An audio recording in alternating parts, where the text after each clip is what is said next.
Hello, I'm Bill Bullard with RCAF USA, the voice of the independent cattle producer in the United States of America.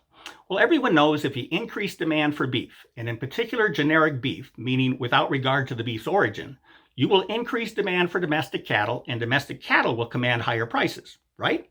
Now, you've all heard that, but it's a myth. And you don't need to take my word for this. Just look at the cattle market for the past 8 years, and you'll see that increased beef demand does not always equate to increased demand for cattle. So let's take a look at this. According to the monthly beef demand index chart created by Kansas State University, monthly beef demand began trending upward in 2013 and has continued its markedly upward trend ever since. And in response, retail beef prices also trended upward. Now, retail prices temporarily decreased somewhat from mid-2015 until early 2017.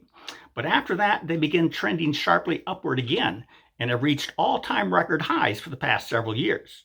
Now, this is what you'd expect. As beef demand increases, so too do beef prices. But we're asking if increased beef demand, which has fueled increased beef prices, will also translate into greater demand for your domestic cattle and reward you with higher prices. Now, historical cattle prices show that hasn't happened since the beginning of 2015, when cattle prices began their inexplicable collapse through late 2016. Then in early 2017, as beef prices continued their skyward march, your cattle prices stair-stepped downward. And when fed cattle prices finally began to improve after hitting a decade-low price in mid-2020, the recovery has been erratic and painstakingly slow, even though the beef demand index was hitting highs not seen in about 15 years. Today's fed cattle prices are where they were in early 2014, which was 8 years ago. But retail beef prices back then were but a fraction of what they are today. So why doesn't increased beef demand automatically equate to stronger demand for domestic fed cattle and substantially improve fed cattle prices? Well, it's simple. The demand for fed cattle is controlled by a different market participant than is the demand for beef. Consumer buying preferences drive demand for beef, but it's the packer, not the consumer, that drives demand for cattle. For one, the demand for cattle is bounded on a weekly basis by whatever shackle space the packers offer. Now, that's very different than the demand for beef that is not subject to such bounds. But you say that increased beef demand must equate to increased demand for your cattle because your cattle are needed to produce the higher volumes of beef that consumers are willing to buy even at today's higher prices.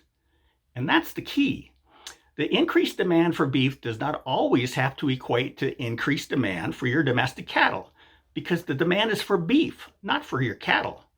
And what I'm talking about is that when the packers receive demand signals for more beef, they don't have to source that beef from your cattle.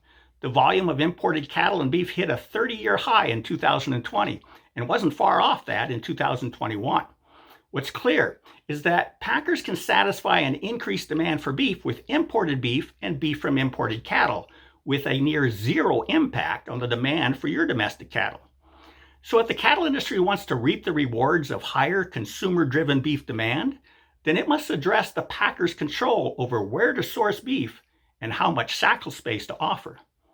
Care to guess how we can effectively empower consumers to create increased demand specifically for your domestic cattle through their buying preferences, and do it in a way that will effectively take control away from the packers? Now, if you guess mandatory country of origin labeling, or MCOOL, then you're right. Only if consumers can choose to purchase an exclusively domestic product can they assume the control now exclusively held by the packers. Now, beef packers benefit greatly from your beef checkoff dollars that allow them to cultivate a relationship with consumers to build beef demand.